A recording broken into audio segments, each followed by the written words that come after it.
প্রবল ঝড় বৃষ্টিকে উপেক্ষা করেও প্রচারে ঝড় তুললেন রামনগর উপনির্বাচনের বিজেপি প্রার্থী দীপক মজুমদার। গত বিধানসভা নির্বাচনে বিজেপি যেসব বুথগুলিতে অপেক্ষাকৃত কম ভোট পেয়েছিল সেই বুথগুলিতেই বাড়ি বাড়ি প্রচারে জোর দিচ্ছেন মেয়র দীপক মজুমদার।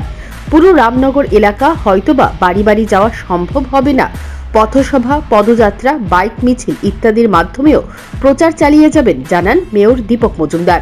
পাশাপাশি তিনি বলেন, এলাকার উন্নয়নের জন্য তিনি দলমতের ঊর্ধ্বে উঠেই কাজ করবেন। প্রয়াত বিধায়ক সুরজিৎ দত্ত যেভাবে জনগণের জন্য কাজ করেছিলেন সেই মতো তিনি কাজ করে যাবেন। এই কারণে এখানে শুধু যে আমাদের বিজেপি যারা পরিবারের সমর্থক বা কার্যকর্তারা ভোট দেবেন এরকম না, আমরা কিন্তু দলের পক্ষ থেকে আমরা আবেদন রেখেছি, সকল অংশে মানুষের সমর্থন চাইছি। সেক্ষেত্রে কমিউনিস্ট পার্টি, কংগ্রেস বা তৃণমূল যারা করেন আমাদের দলের বাইরেও যারা বলবো রাজনৈতিক সচেতন ভালো সজ্জন তারা প্রত্যেকে আমাকে সমর্থন করে। আমার বিশ্বাস আমি প্রত্যেকের ভোট চাইছি। এখানে শুধু হয়তো দলীয়ভাবে কোনো না কোনো কাউকে প্রার্থী হতে হয়, কিন্তু নির্বাচনে আমি সমস্ত রামনগরবাসী ভোটারদের কাছে আবেদন করছি আমাকে আশীর্বাদ করে কাজ করার সুযোগ দেওয়ার জন্য। আমি সবার জন্য কাজ করব। দীপক মজুমদারের প্রচারে ঝড় তুলেছেন দলের মণ্ডল, জেলা এবং বুথ স্তরের সমস্ত মোর্চার নেতৃত্ব।